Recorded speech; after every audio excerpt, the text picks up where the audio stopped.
Good morning, everyone. So, once again, today we all are here with the problems related to the chapter quadrilateral of class 9th NCERT.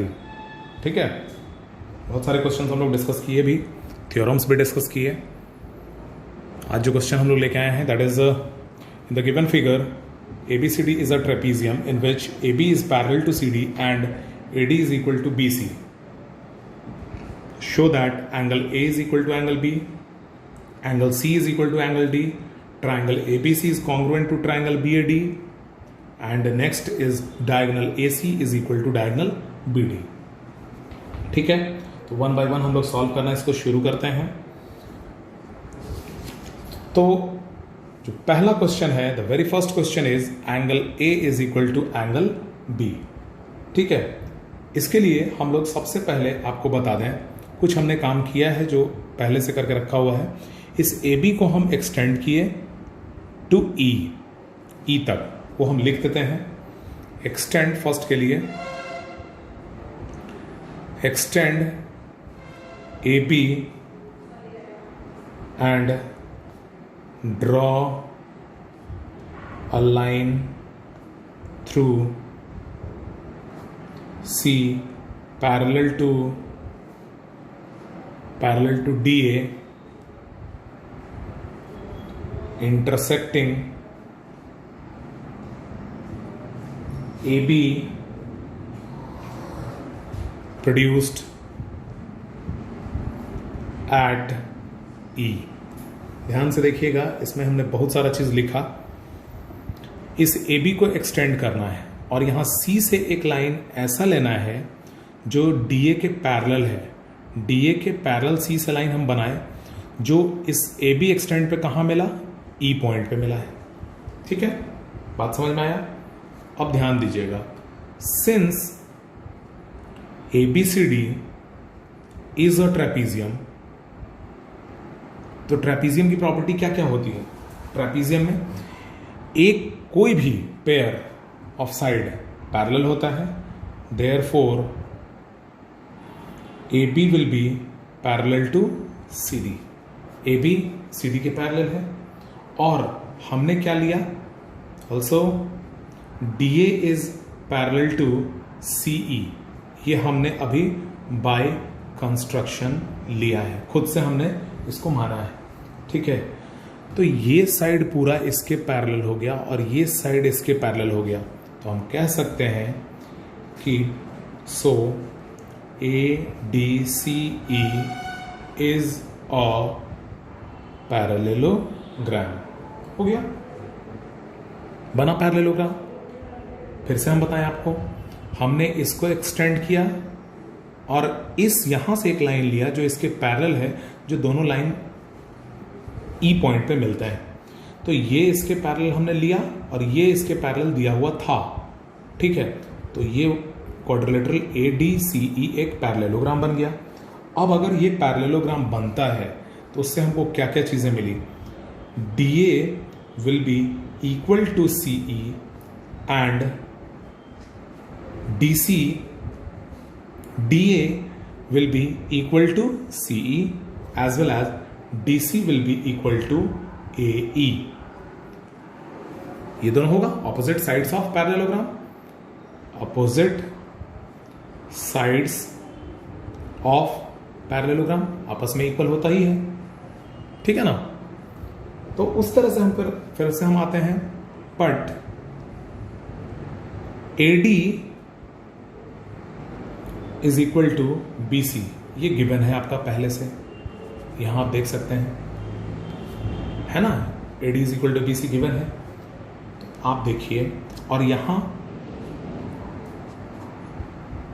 BC is equal to CE. ठीक है, आप ध्यान दोगे, AD के बराबर BC दिया हुआ था और AD के बराबर यहां हमने CE को निकाल लिया, तो BC भी CE के बराबर हो गया. BC will be equal, AD is equal to BC and AD is equal to CE. तो BC भी CE के बराबर हो गया.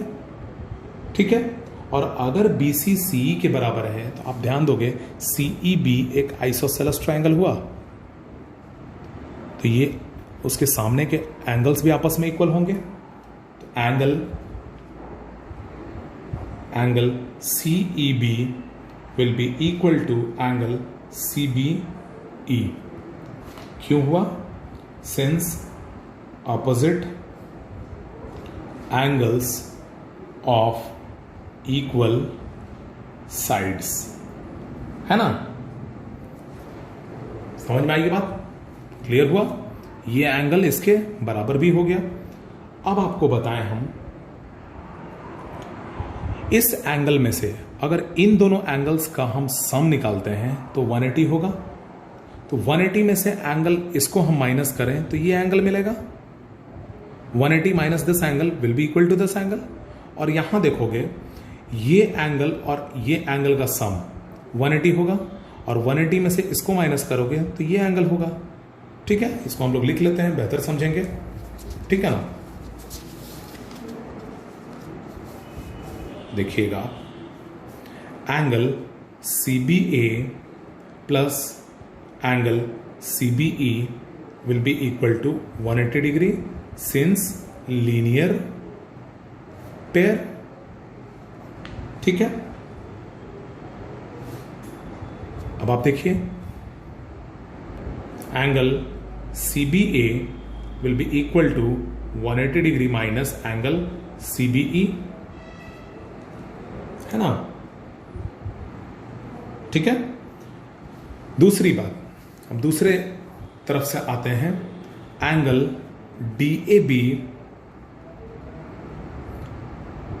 Plus angle CEA will be also equal to 180 degree. अब ये क्यों हुआ? एंगल्स 180 क्यों हुआ? क्योंकि ये एक पैरेललोग्राम है। पैरेललोग्राम में हर जितने भी एडजेसेंट एंगल्स होते हैं उनका सम 180 होता है। Pair of adjacent angles of parallelogram.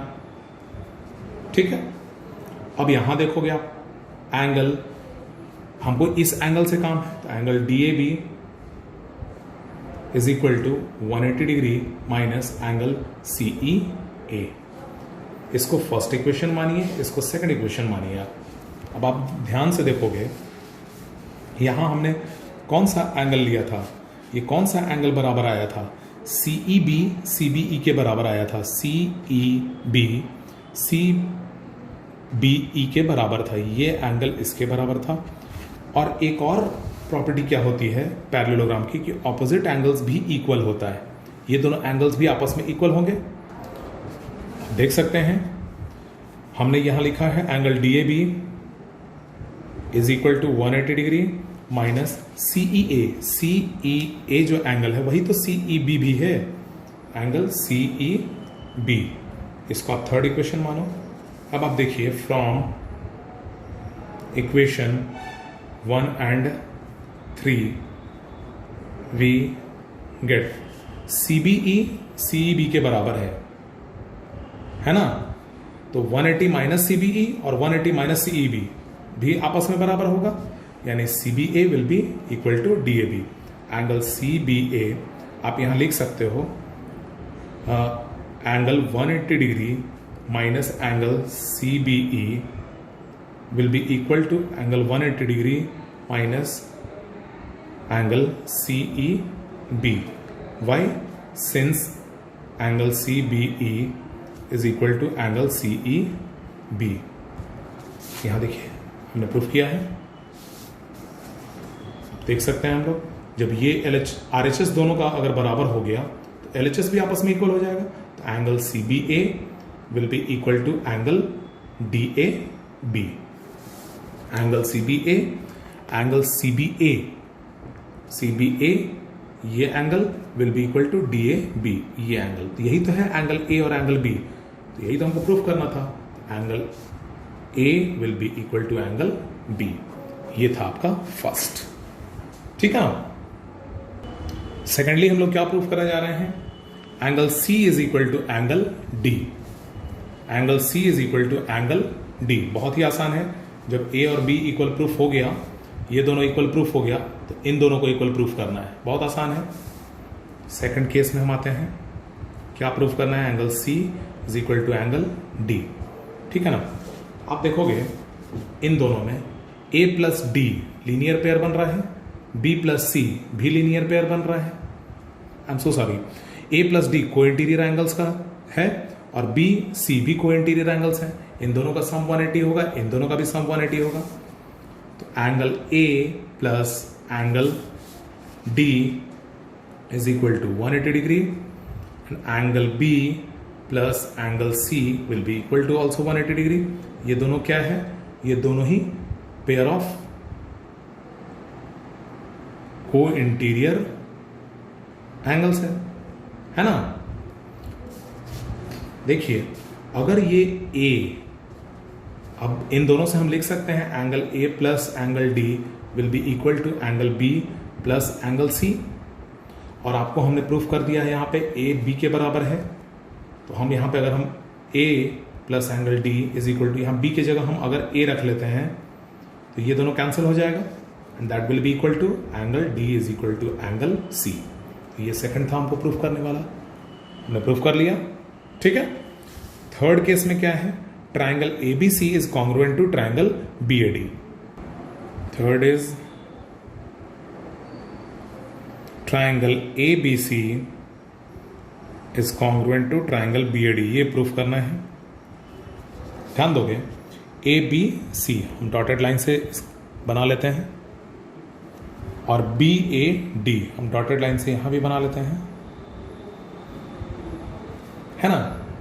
देखो इन दोनों में A B is equal to B A common side, ठीक है। दूसरा angle B is equal to angle A, ये प्रूव्ड है, just now proved. Angle A पूरा एंगल बी के बराबर है, ठीक है। And the third one case is A D is equal to B C, ये गिवन है। A D is equal to B C, ये गिवन है ना। Side angle side triangle A B C is congruent to triangle B A D by side angle side criteria. Clear, समझ में आई बात। And the last one is, the fourth one is diagonal AC is equal to diagonal BD. Diagonal AC is equal to diagonal BD. So since triangle ABC is congruent to triangle BAD, AC will be equal to BD by, why? Because these are the corresponding part of congruent triangles. Hope सबको समझ में आया होगा। बार बार आप repeat करके इसको देखिएगा, आपको सब कुछ समझ में आएगा। We are going to the next question, very interesting and important question. इस तरह का एक थ्योरम भी हम लोग प्रूफ किए हैं। The question is P and Q are the points on trisection of the diagonal BD of a parallelogram ABCD. Prove that CQ is parallel to AP. Prove also that AC bisects PQ. सबसे पहले तो हम लोग एक, यहाँ पे बात हो रही है एक पैरेललोग्राम ABCD की, तो हम लोग एक पैरेललोग्राम बनाते हैं ABCD।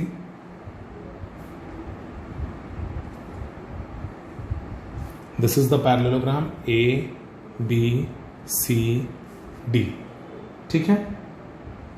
And here it's talking about diagonal BD, तो हम लोग एक डायगोनल BD भी बना ले रहे हैं, ठीक है ना।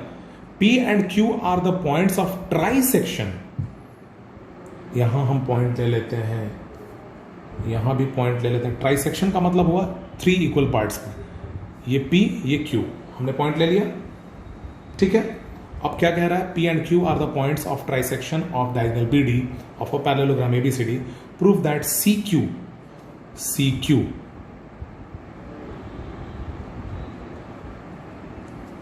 is parallel to AP. इस लाइन, ये लाइन इसके पैरेलल है। Prove also that AC bisects PQ. AC bisects PQ. ये AC को हम ज्वाइन करा रहे हैं, ये क्या कर रहा है, इस पी क्यू को बाइसेक्ट कर रहा है ना। एक और इसको भी ज्वाइन करा देते हैं और इसको भी ज्वाइन करा देते हैं, ठीक है। This is the figure. चलिए वन बाय वन आते हैं, ध्यान से प्रूफ हम करते जा रहे हैं। Since diagonals of parallelogram bisects each other, then therefore OA is equal to OC, ये पूरा इसके बराबर होगा, and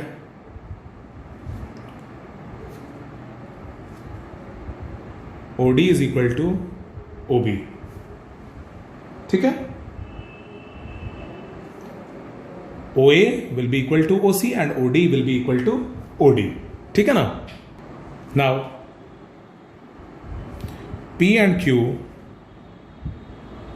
are the points of trisection of BD, so P or Q, DQ will be equal to PQ will be equal to PB, ये तीनों equal parts में divide हो गए। क्लियर है। अब देखिएगा, now OB is equal to OD and BP is equal to QD, ये देखिए, और यहां ये यहां से ले लिए हम, ठीक है ना। अब हम इसको सब्ट्रैक्ट करते हैं, इसमें से OB में से पूरा BP को हम माइनस करते हैं, तो OD में से भी QD को माइनस करते हैं, बात तो बराबर होगा, ठीक है ना। बल्कि आप यहां पे लिख सकते हो, इसको इक्वेशन 1 माने, इसको इक्वेशन 2 माने, ठीक है। तो subtracting equation 2 from 1 we get OB minus BP will be equal to OD minus QD, ठीक है। तो OB minus BP will be OP and OD minus QD, that is OQ, ये भी आपस में बराबर हो गया। क्लियर है। तो अब आप आइए, thus इन क्वाड्रिलेटरल, हम किस क्वाड्रिलेटरल की बात कर रहे हैं आप ध्यान से देखिएगा, APCQ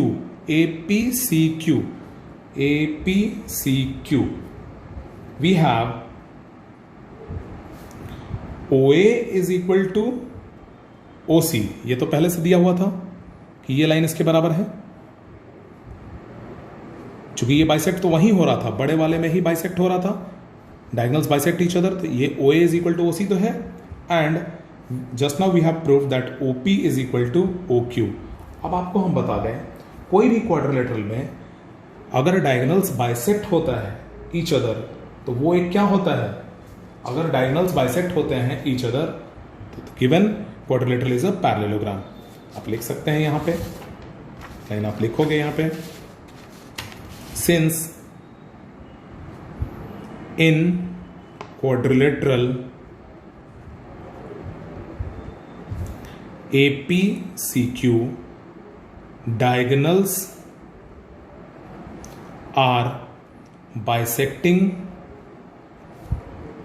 each other, hence APCQ is a parallelogram, ठीक है।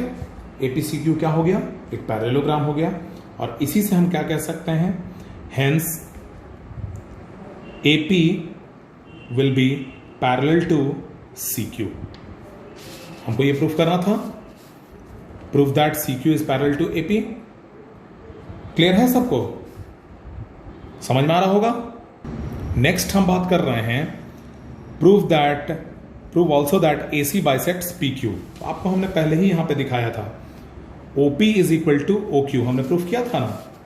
Since OP is equal to OQ, ठीक है, OP अगर OQ के बराबर है तो AC जो है वो O पॉइंट पे इसको बाइसेक्ट कर रहा है। हम लिख सकते हैं AC is bisecting PQ। Understood all of you? इस तरह से हम लोग क्वेश्चन धीरे धीरे सॉल्व करते रहेंगे और लाइव क्लासेस ज्वाइन कीजिए, आप लोगों से रिक्वेस्ट है। ठीक है, चलिए, थैंक यू।